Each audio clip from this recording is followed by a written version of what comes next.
Hello, and you are listening to The Pen. I am your host, Jacob Krill. We have got this bit of Christmas Army Night Drew McDonald with us. He is our office aficionado as well, and we got your mom's favorite Little Leaguer and your local Pogue, Hunter Malone, and we have the mojitos sipping, soup eating, first ever male analyst on the show. Breaking barriers. Barrier breaking on the show. Haley Sisai on the show tonight. Thank you for coming on. Sit in the corner, enjoy, and watch magic be made on the screen. That's not how I said my last. For those watching, Hunter and Haley are within like 2 feet of each other. They're on the same couch. I guess. I would laugh if Haley just turns her camera. It's just Hunter in shot the entire time as Hunter is talking to his own computer. Scenes action on the show. All right, let's go ahead and open up with some new news. So the MLB and the MLBPA has finally come to an agreement, and we are going to have a baseball season. We are recording this on June 30th, so tomorrow, July 1st, players report to camp. We're going to get some action finally. I think spring training happens the middle of July, and then it starts at the end. The way it works is basically it's a 60-game season. Guys will play 60 games. I think it's a squad of 60. Yep. And then they're playing. So it's like the NL Central and the AL Central will play a season together. It'll be 40 divisional games and 20 interleague games, and it will just be regional. So that way teams don't have to travel a ton.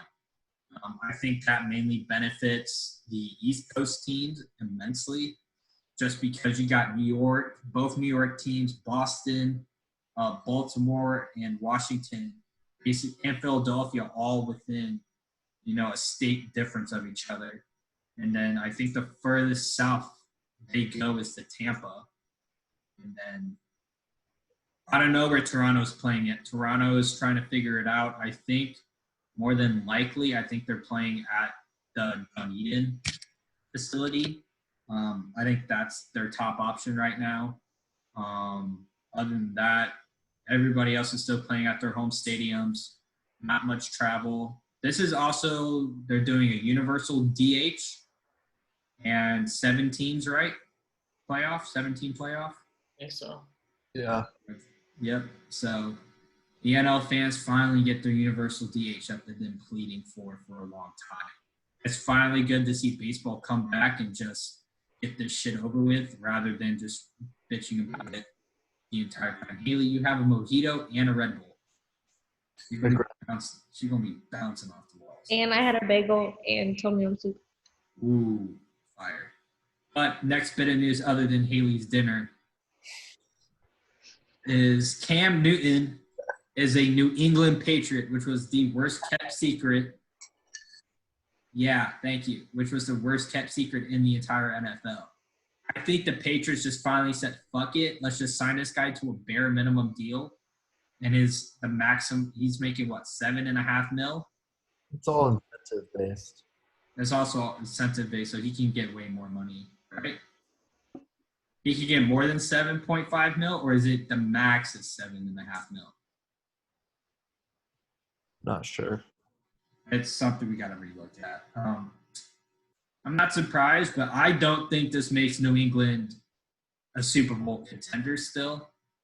I think they still have a lot of problems offensively in terms of we all don't have any wide receivers still. So who's he still going to throw to? And the defense is kind of in shambles. But I think Cam Newton will get you guys possibly to win the AFC East again. Like I'm not totally ruling that out, but I am going to rule out y'all winning the Super Bowl. I think. Haley, your thoughts? Haley's a Cowboys fan. Haley's a Cowboys fan, and the only thing she cares about is will Dak Prescott sign her fucking contract. His fucking contract. There is a mafia in Western New York, guys, that actually claim the throne to the AFC East this year, which is the Buffalo Bills. They are the pride of that division, so look out for them this season, top the Patriots, Dolphins, and Jets. When was the last time the Bills won the division? Then the 2007? Same. A long ass time ago. No. Yeah. Probably the same time the Braves won their World Series, the 90s. A long Wait. ass- The, What? Might have been the late 90s. the Jets were the only team to win because they had the Mark Sanchez era with Brandon Marshall and Eric Decker. That was a weird year where there was like 7 teams that went 11-5. Yeah. It was also, I think, the Vontaze Burfict Bengals and when AB and all them were still on the Saints. Not Saints, Steelers. QRBs. There's also news that Antonio Brown may play for the Tampa Bay Buccaneers. So now you take the top 2 wide receivers, arguably in the league, one of the top duos, not top 2, top duos. Take top duo with arguably a top 3 wide receiver. And now you make it possibly the best wide receiving core in NFL history. If it works out well with the greatest quarterback in NFL history in Tom Brady, a subpar running attack, which I think Bruce Arians is going to fix. I think so. You got to try. In order to beat the Bucs, I think you got to hold them under 4 touchdowns. Brian, the East, my ass. There was one, was it 07? Oh, 08 was the Dolphins. That was a weird time. Of course, We're going to find it. Keep going up. We're going to find it. keep going. Dolphins again. Keep going. Colts, Jets, Patriots, Keep going. Patriots. Keep going. Hey, 95. Very good. 95. We got some Inception shit going on. So they are due. They're due for us. It's a camera inside a camera inside a camera. Just being me. But yeah, Cam Newton is a Patriot. Everyone's always talking about, why isn't Cam as highly touted as he should have been? I think the problem is his injury history. The guy, since his MVP campaign, has not been able to stay on the field. He has been dealt some cruel hands in Carolina, not having any wide receiver core, But I think it's kind of a tier we have to hold him up to if you're a Heisman winner and an MVP, and everyone thinks you can play like that.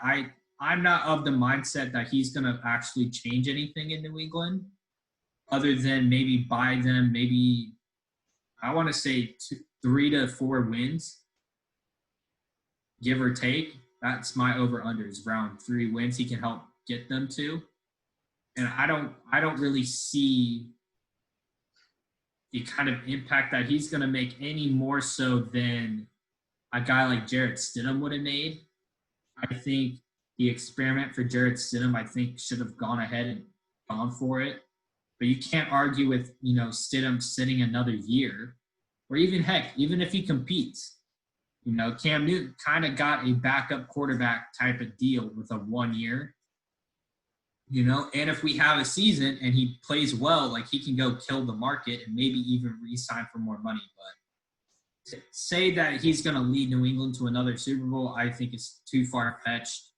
I think if he tries to go against, the firepower in New England will not be able to help against, Baltimore and Kansas City and Tennessee if Tennessee decides they want to go run heavy again like Hunter and Madden. Run it down your throat. Other than that, I don't really see an impact. Hunter, you are a local New England man. Talk to us on the impact of Cam Newton. I did look at his contract, and his contract says that he could earn up to $7.5 million. So it's pretty much incentive based, but I think the Pats will win the division again. I'm not too scared of Buffalo. They're not very good. They're still Buffalo. I'm not scared of them. I don't know. They have Sam Darnold. They have No, Sam Darnold's in New York. They made the playoffs The twice Jets. the past 3 years, the Bills, just saying. So what? I'm not scared of the Jets. I'm damn sure I ain't scared of Tua. His ass can limp out there. garbage.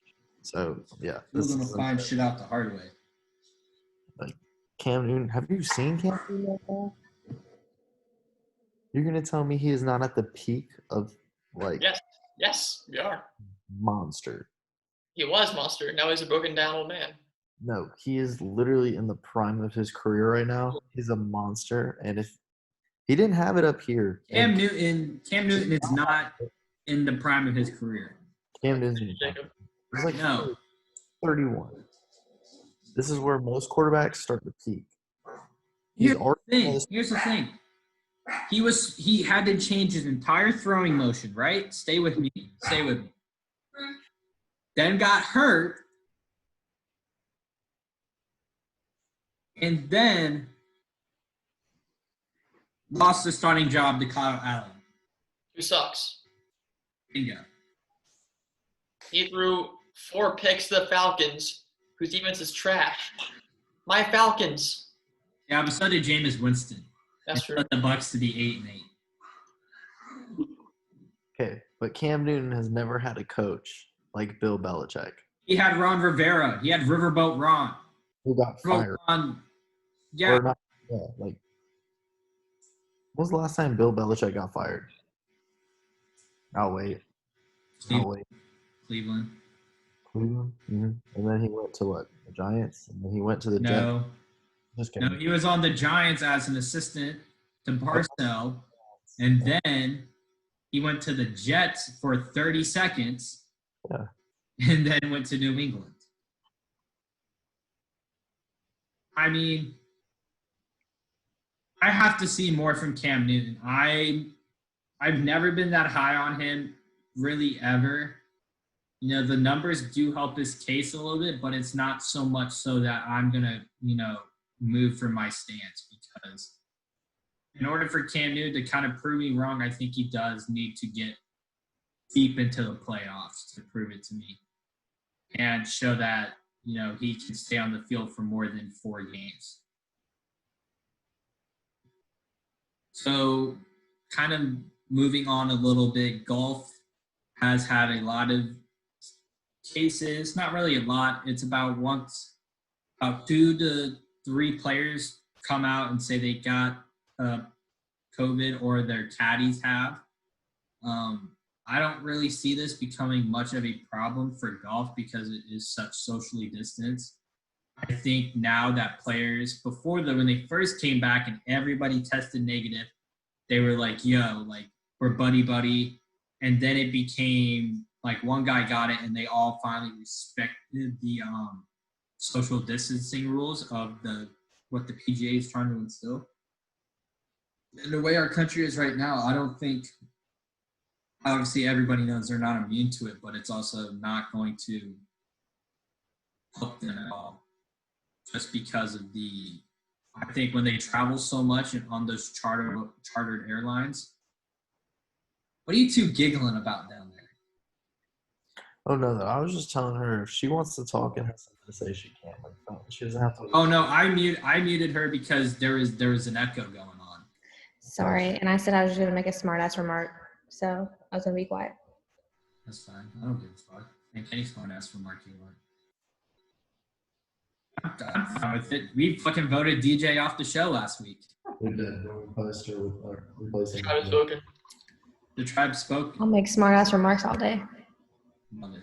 One of you has to mute before you guys talk because there's a massive echo that just happened. Thank you. But that's happening. And then going to our degenerate gambling corner of me and Drew betting on NASCAR, I won $6, people. And I'm down $6. Won $6, baby. The only problem is that what me and Drew are starting to find out is that our guys start strong, and then all of a sudden they get into one crash and our entire Jesus Christ. Bless you. Wear a mask. Our entire wear a mask. Our entire lineup gets, screwed. Like, I think I had Bowman, and everybody was in the top 10. Bowman got hurt, or not hurt. His car his car had to go back to the shop or something, and he was down 2 laps, and our line is fucked. And it's basically we have to predict the top 10, and it's just a matter of who do we think. And most of the time we've been right. It's just me and Drew are trying different strategies right now, and it's working. We're getting there. It's just we gotta finally. Eventually, our time's gonna come. We're gonna win the big bucks. Yes. But we're trying. I was terrible at golf, and I'm done betting on golf because there's just too many possibilities. But we have Indy, though, this Sunday. So, Jacob, give me your one guy to look out for in betting for NASCAR. One guy, Kevin Harvick's been racing really strong. He's had a ton of top 10s recently.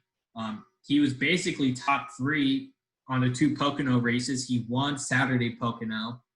And then Sunday, he got second to Denny Hamlin, who also was second in Saturday's Pocono. I like Kevin Harvick a lot. I mean, he is one of my favorite drivers, so I like him a lot. But I'm also not going to count out Denny Hamlin because he's been racing really strong. If I had to say a dark horse, I would have to say Your mom. I would say Eric Amarola is a really huge dark horse. He's had I think 3 consecutive top 10 finishes. He raced well at Pocono. He got second, I think, at Talladega or third by a nail biter. Backwards. Yeah, backwards too. Man spun and he got it. Other than that, those are my guys I'm rolling with. I think we were talking. I think my 6 were. I'm going to go Hamlin, probably Harvick, Buechler, probably Di Benedetto, and then Kurt Busch, and then probably go with Amarola again, and then maybe Bowman if I don't like my options at the moment. Drew, who's your one racer? Who's your one driver? My CPIC has my favorite sponsor in NASCAR right now, which is Hooters. That is Mr. Chase Elliott. So I'm going for him to win out this Indy race. Hooters. Kevin Harvick sponsors Bush Lattes. Haley, I feel like Haley's really into NASCAR. She got that redneck side of her. You into NASCAR? They're going left. Oh, shit. Left. Oh, shit. No, it's a right. Oh, shit. That's a wall. Yeah. He wrecked. Total stand.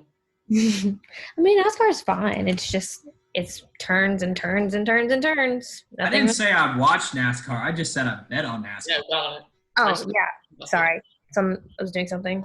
I wouldn't really bet on NASCAR. Hunter just can't bet on anything in general since he quit Dunkin' Donuts and got $1.18 from Dunkin'. I told you I was released. Oh, you gotta tell us, honey. You gotta tell us, who did you sign with? Oh, yeah. I signed with Team Bahama Breeze. Oh yeah. Quick turnaround. So I'm going into training camp earlier this week. What's the contract numbers? Is it 2-way? Is it a 1 year 2-way or is it a 1 year max veteran? We haven't finished the contract out. I said it's mostly incentive based. Mm-hmm. I want to do how well performances. So the more people that I serve, the happier they are. The more drinks, the more. I got my replacement. Is it like the Patriot Way, Hunter, or is it more like what you're used to? It's definitely the Patriot Way. Next man up. I mean, I'm just here. I'm not trying to be the guy. I really am just here to do my job, do it well. Do it for the team. See if you can get a chip. I'm forward right now, learning as I can. I know it's not going to be easy. I'm going to work hard and practice every day. Are you trying to be a starter, or are you just going to be a backup? Obviously, everybody wants to be the starter. But, sometimes you have to do your time. And if I have to, sit behind, that just means I got to work harder and practice and earn the job. So, well, we love to hear it. So, Hunter, you got bounced around this summer with different teams. How is Cincinnati different, do you think, from Dunkin' Donuts? Like, what do they bring to the table that's different than Dunkin' Donuts? Are they can we base? Are they kind of like are they We're talking about this like Hunter's like a prize free agent in the fast food industry right now, or the like why them? Why restaurant them? industry. That's the question. Well, I just feel like the culture at this Team Bahama Breeze, is definitely better than, I don't want to call anyone out, but Dunkin' Donuts and Twisty Treat. The No culture name drops. management, they have several managers, whereas over at the other two I was at, they had one manager who was a colorful word, insert whatever you would like. Okay, so Over, a few of our managers are some colorful words as well. well, from what I've experienced so far, they all seem to be okay. I've talked to like one for the most part. He kind of winks at me a lot. Don't know how I feel about it. The players coach or no? Definitely more of a motivator, kind of Okay. like tries to outcoach the other team. I wouldn't say he's a players coach per se, but there's a lot of people that are helping me out, trying to get me to learn this playbook / menu. So the quicker I get that down, the quicker we can get rolling. What's the biggest change you think from the Breeze compared to Dunkin' Donuts? The biggest change you've seen? All right, Drew. We need a halt on the Dunkin' Donuts talk. We need to get to our QBU. So the biggest change between the Dunkin' Donuts shop, where it's mostly coffee, Fuck your Dunkin' Donuts. Bahama Breeze is mostly drinks, so it just changed I'm gonna away from caffeine to alcohol. Since try when some- has it always been drinks? No, it's mostly drinks. Not. Food. No, it's food. It's Do you have to, Hunter? Do you have to do this? no. If you do that, I'm going to legitimately trip you on purpose, just so you you go two hands, or are you just doing or this? you go one. Just like You doing this? You got to press it against the body. I mean, you Body it. You can't, but they tell you put a plate here, put your thumb down, put the second one here, and then if you have long Oh, you don't have a tray? You're just throwing out plates? That's why my market value is so high. Because you got them big forearms? I have long ass arms, yeah. that's Look. I can reach stuff that like people can't. Like earlier today, the bartender was like, "Hey, can you put that up there?" It was like really high, so I helped her out. Then like, So high. I was like, "I need that cup," and I was like, "Foop." But Lisa's just short. I mean, that's There's a fine. ladder sitting right next to her. I mean, All right, let's go ahead and get into. I'm agrees to help out in any way I can. Thanks, Hunter. We love to hear it. Thank you for your intel. Thanks for having me, guys. Yeah. Well, we'll get back to you in 2 weeks about if you still have a job.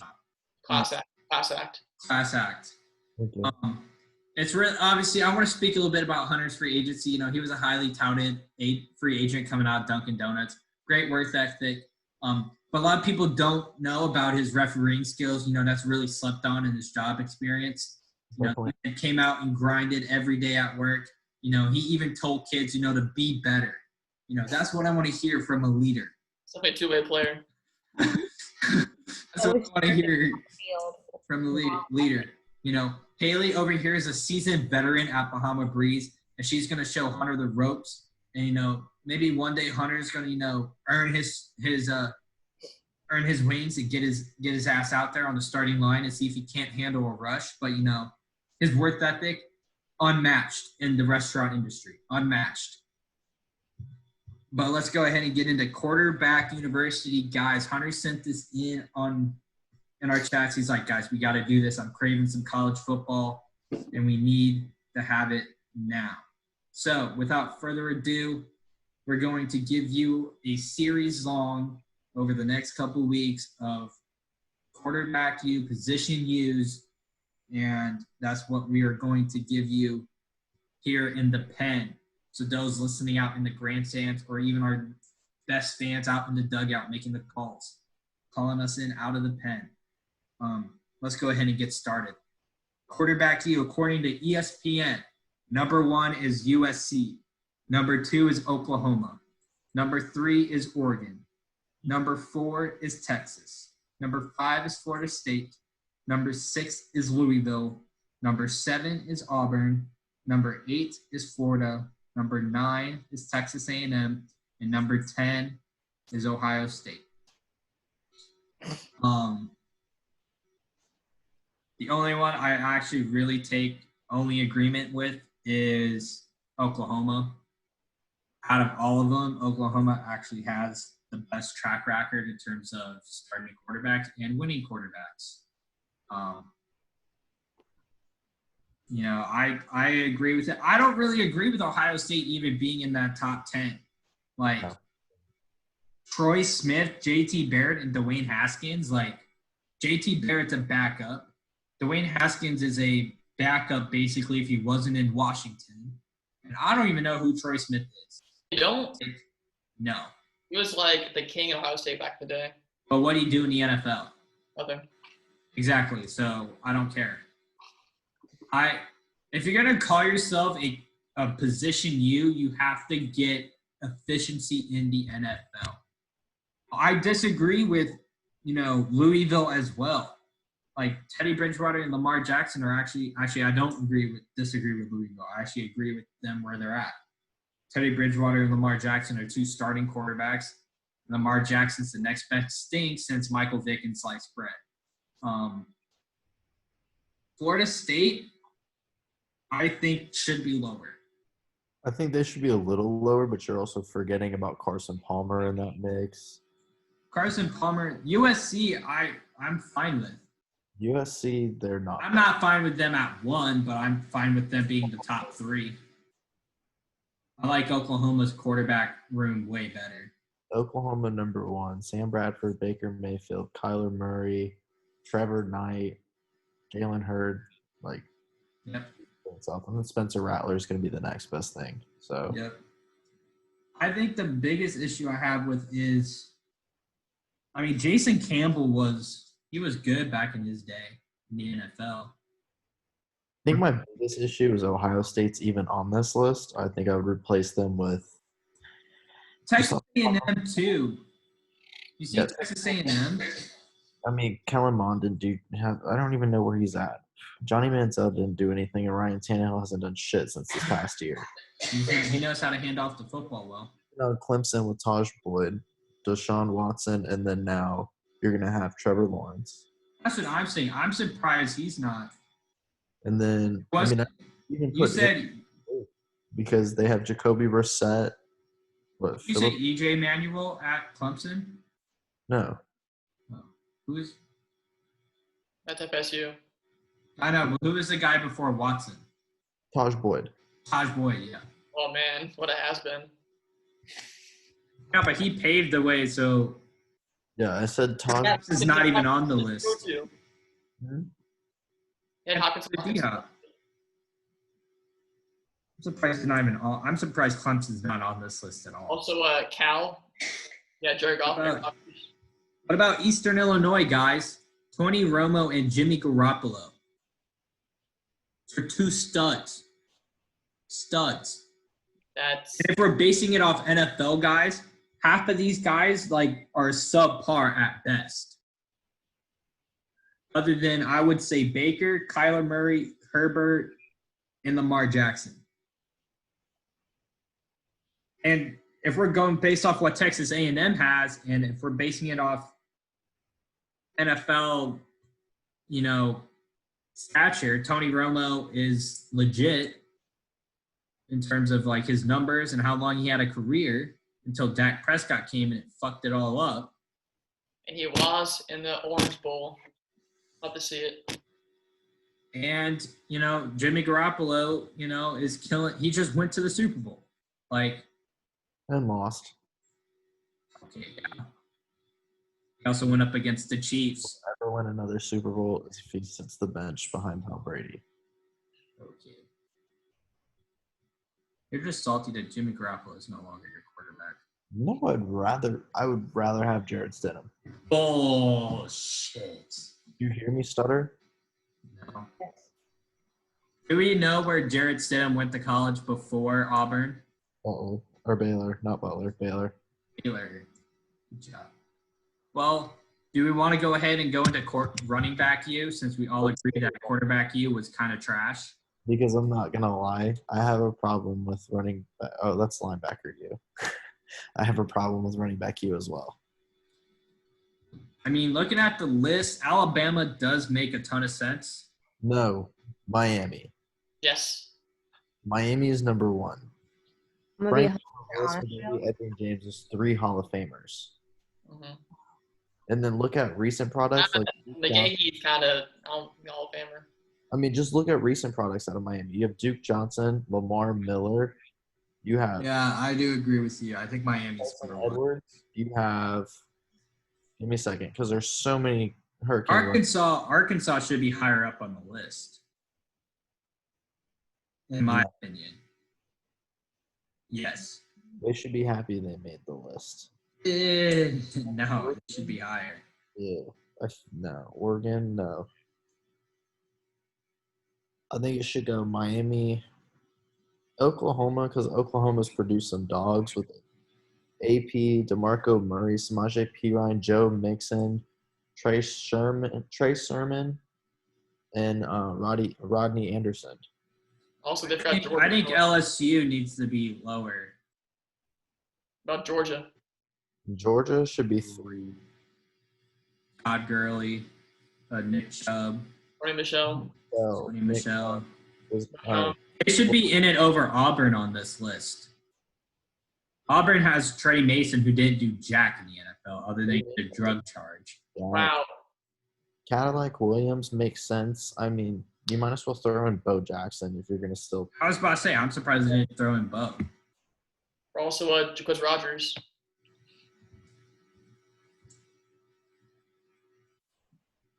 Or Ohio State. You hear that silence, Drew? Yeah. None of us giving a shit. Really? Jaquez Rogers, the GOAT? The backup? It was a backup for a long time. Just returned punts too. Ooh. You want a cookie? I do actually. Kind of hungry. Well, Haley, who should be number 1 on this list? What list are we on? running back. Let me pull that up.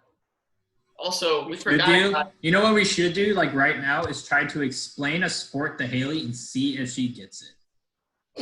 Maybe we'll do that next week. But we forgot though, a team that ushered in a new running style offense into college football. Triple option. Oh my god, dude. Georgia Tech deserves a spot on this list. No, They led the country in rushing for years on end. Navy's a better team if they want to talk about executing the triple threat. And it led to an Orange Bowl victory, numerous wins over UGA, a 3-time Coach of the Year in Paul Johnson. I'm just saying, guys, the era of Paul Johnson was a major impact in the sport. Can I be 100% honest with all of you? No. I don't know what that is going on. I just sent you the list. Look at the last thing. No, I got that. But everything y'all are talking about is like on and on and on. And it's very confusing. For me, at least. It's sports. Because I don't know what's going on. I'm trying. What part do you want clarification on? There's this How to explain it offense to you. where it's called the triple option. That was like the best offense strategy in college football for 10 years. And it gets no love, Haley, but they In the made it early 1900s. It's basically the quarterback takes the ball and he runs. Now he has the option to either keep it, pitch it to the running back, or he can throw. Therefore, he has 3 options. No, he has an option. Yeah, Keep it or keep it. you have the A back and the B back behind him. So you can either choose to give it to them or keep it Which to someone phone? else. And Which phone the quarterback offense? will go this way, and the B will follow him this way. It's already Guys, my specialty is basketball. I do not know football at all. I don't know. From that list that I just sent you, who do you think should be number 1, 2, and 3? I feel like you already know my answer, though. No. I'll say, Purdue. from this list, number 1 would have to be Bama, Texas, LSU. Texas. Yeah, that's my opinion. Big reach. Well, luckily, your opinion don't mean jack squat on this show. No, it really doesn't, so it's okay. I'm just Why would you pick Texas? Name me like 3 running backs from Texas. because she wants to spite you. That Oklahoma fan. he was wearing an Oklahoma shirt earlier. I was like, no. Because we were talking to. I almost blew it on our interview with Grant Calcaterra. Yep, who may or may not be posted by this thing turns out. I almost went, Hunter was in the best of both worlds, and I was like, oh wait, I'm not gonna say he was an Oklahoma and a Georgia fan. I'm just he's wearing an Oklahoma jersey. I really wanted to go to Georgia. I still want to go to Georgia. Oh, yes. Let's transfer. Yeah. Possible. Yeah. Oh, if like Egypt happens. I feel like Jacob would have missed us though. I would miss you guys too much. I don't want to leave you guys. Drew, Who is he supposed to hang out with on his Saturday nights? Exactly. who's going to ref the games if I leave? I'll find somebody. But you guys won't fill the void in my heart. Wow. Wow. Get real teary-eyed out here. Oh, that has been our show. Kind of a quick one, kind of a short one. We just want to get some content out there and chug. I covered the label because I'm Tipsy. No, I'm just kidding. I mean, we've already stated that Haley has a mojito, so. Yeah, well, I drank like 3 sips. I'm done. And a Red Bull. Yeah, it's sitting, just melting. Yeah, It was a lot of ice, guys. I made a little too much ice. You're iced. Here we go, Hunter. Ready? Finish the show on a chug. 3, 2, 1, go. Yeah! Shit. There ain't no laws. Woo! You're slow. I've been your host, Jacob Pro. Signing off has been the Spinner Swiss Army Knife, Drew McDonald, your mom's favorite little leaguer and your local pogue, Hunter Malone. And signing off maybe for the final time ever on this show. Who knows when we'll see her next. The mojito sipping, soup eating. Woo! Barrier breaking. Woo! Bagel eating. Woo! Haley, Sisai, we've been the Pens. Stay safe out there.